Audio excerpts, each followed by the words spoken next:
श्री गणेशाय नमः। श्रीमद्भागवत रहस्य। श्री गणेशाय नमः। श्री सरस्वत्यै नमः। श्री गुरुभ्यो नमः। ओम नमो भगवते वासुदेवाय। श्री कृष्ण शरणम मम। परमात्मा का दर्शन और दर्शन के 3 प्रकार। दर्शन के 3 प्रकार शास्त्रों में बताए गए हैं। स्वप्न में प्रभु की झांकी होती है, यह हुआ साधारण दर्शन। मंदिर और मूर्ति में परमात्मा के दर्शन हो तो यह मध्यम दर्शन है। ईश्वर का अपरोक्ष दर्शन, यह उत्तम दर्शन है।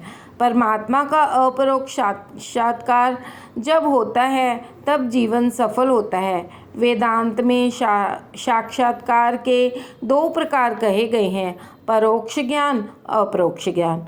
ईश्वर किसी एक स्थान पर है ऐसा जो माने वह परोक्ष साक्षात्कार है।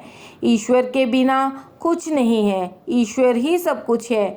मैं भी ईश्वर से भिन्न नहीं हूँ, यह है ईश्वर का अपरोक्ष साक्षात्कार। जिसे मैं स्वयं ब्रह्म हूँ, अहम ब्रह्मास्मि, ऐसा अनुभव होता है, उसे अपरोक्ष साक्षात्कार हुआ है ऐसा कहा जाता है, माना जाता है। देखने वाला ईश्वर को देखते ही ईश्वर में बनता है, तभी उसे ईश्वर का अपरोक्ष साक्षात्कार होता है। ईश्वर का सब में अनुभव करते करते जो उसी में एक रूप हो जाता है, केवल वही ईश्वर के परिपूर्ण स्वरूप को जान सकता है, पहचान सकता है। और वेदांत में इसी को अपरोक्ष साक्षात्कार कहते हैं। ईश्वर जगत में किसी एक स्थान में है, यह ज्ञान अपूर्ण है। ईश्वर सर्वव्यापक है, यह केवल एक मूर्ति में या मंदिर में रह ही नहीं सकते, समा ही नहीं सकते। ईश्वर में प्रभु के दर्शन कर लेने पर ज्ञानी पुरुष जहाँ दृष्टि जाती है वहीं भगवान रूप का अनुभव करते हैं।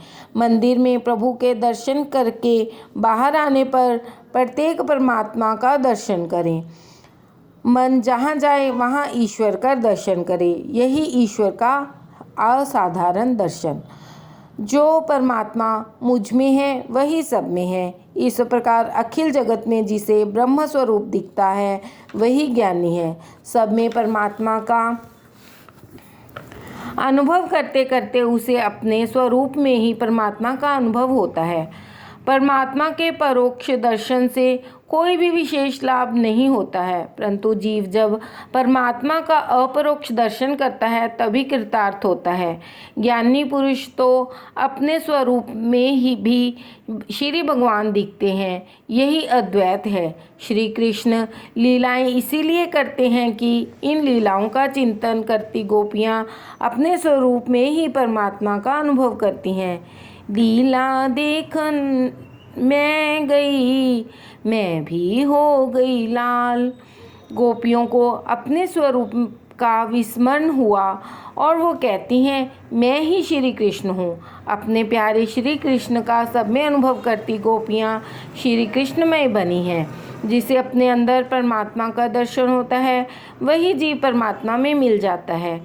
अपने अंदर जिसे परमात्मा दिख जाते हैं उसके बाद वह जीव ईश्वर से जुदा नहीं रह सकता, वह ईश्वर में मिल जाता है। यही श्री भागवत का फल है।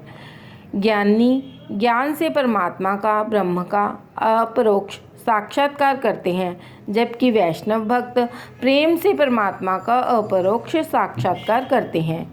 ईश्वर जीव को अपना कर जब अपने स्वरूप का दान करते हैं तभी जीव पूर्ण होता है।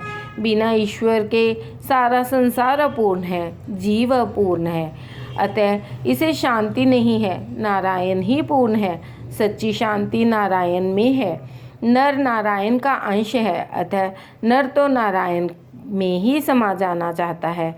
श्री नारायण की पहचान कराने वाला और श्री नारायण में लीन होने का साधन श्रीमद्भागवत शास्त्र है। राधे राधे।